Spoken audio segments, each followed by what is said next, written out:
Hey guys, I'm back, and today we are taking a look at the solo to 1987 by Steel Panther.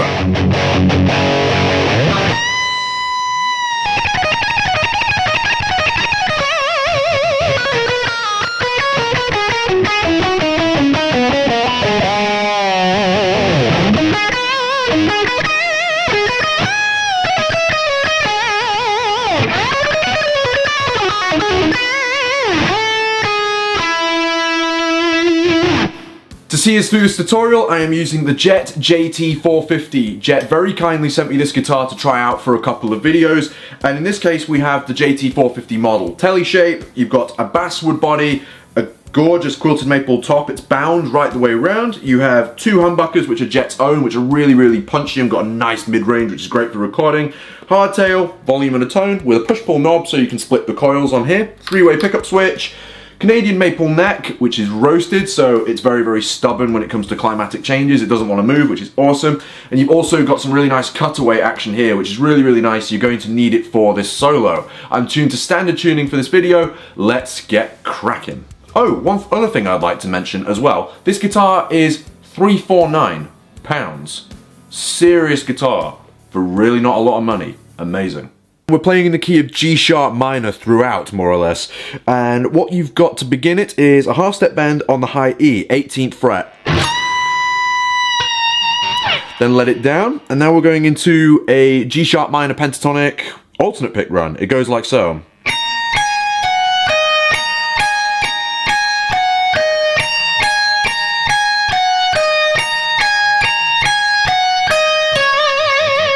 Take note there, it starts off as a group of 4.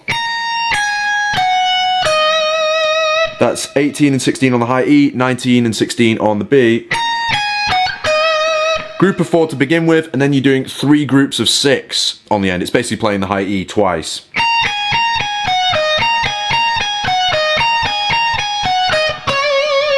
Then we're ending on G18 with as much vibrato as you've got there, and holding it for a moment. Coming after, you have a really nice little satchel motif, which uses in so many different solos. It's really nice. It goes like this. Short explanation of that would be you're picking 16 on the G, hammering onto 18, then pulling off, and then sliding down to 15. Picking 16 and picking 15, and then sliding down to 13. Try and get a pinch harmonic there too. Because when you do, you end up taking that with you and it's more accurate to the solo then. Now, one of my favourite parts of the solo is you get a really long run, which is basically a G sharp minor scale run, and it goes like so.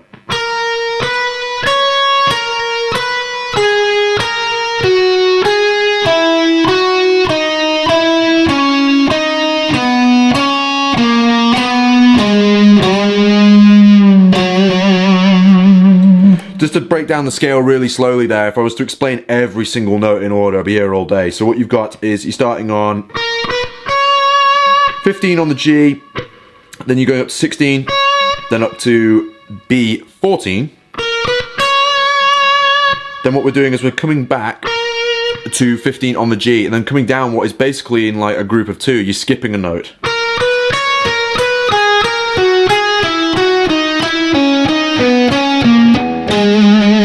Once you get to 16 on the high E, which is there,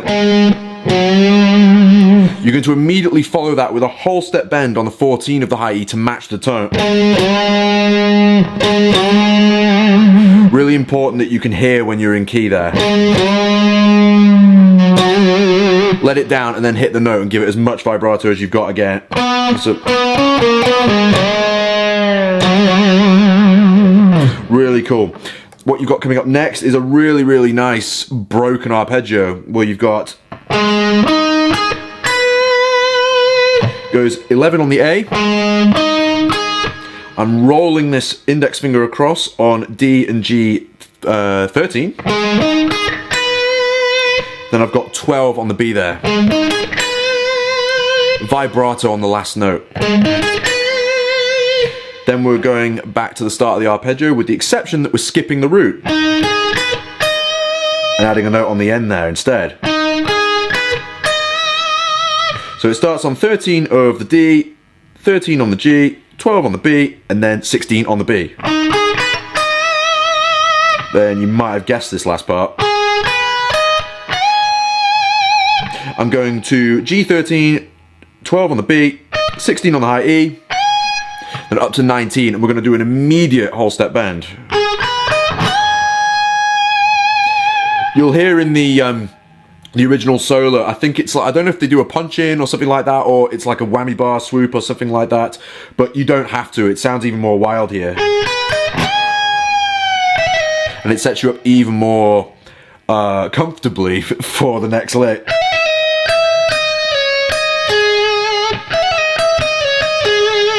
Love this. It's very similar to the motif we did before.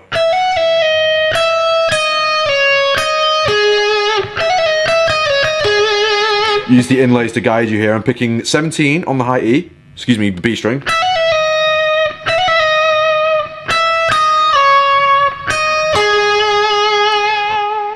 The last lick of this solo is awesome. It's so tasteful, but it's a nightmare to teach because you can do it in multiple different places, and I'm going to give you two for this tutorial. So the first one would be this, and I think this is the most accurate version.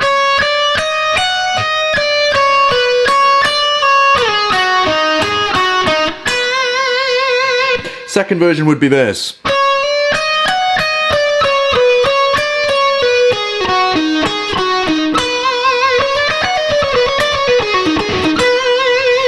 That second version there is loads easier to play because it's contained within the blues scale that we know and love. But I don't think it's as accurate as the first one, and I'll explain why now when we break this down. So if you watch closely, you've got this little chromatic part here, starting on the B string.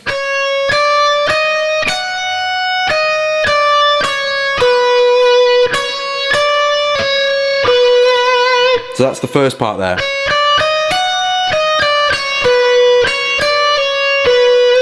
Once we've gotten to this 16th fret on the G here, we're not dwelling on it for very long. We're not really making a point of this note. We're immediately sliding down to the 13th fret on the G. And that slide is what makes it sound more accurate to the original. You can hear it in the original recording. There is definitely a slide there.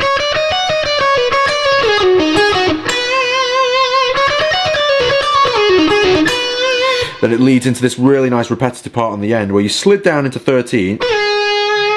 Then we're going to play this repetitive lick here, which is basically two groups of three. You've got...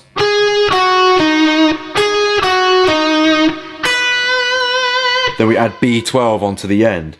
And one cool thing that's included in this, and one thing to take note of if you're just getting into Satchel's playing, is he economy picks a lot. And in this case, I try and sneak it in there if I'm comfortable with it. It will be a downstroke for 13 on the G, and then two ups for the remaining two notes.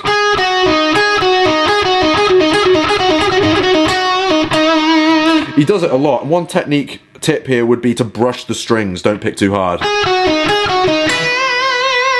Then B12 is played with maximum vibrato once again.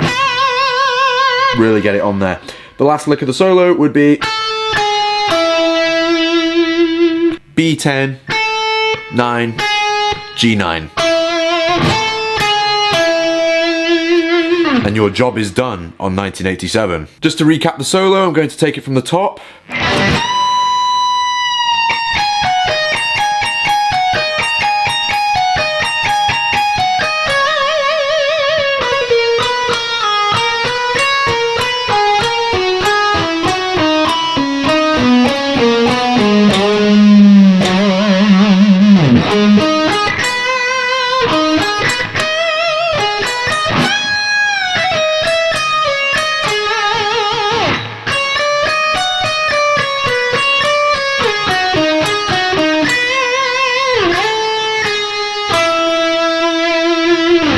Now, one more time at full speed.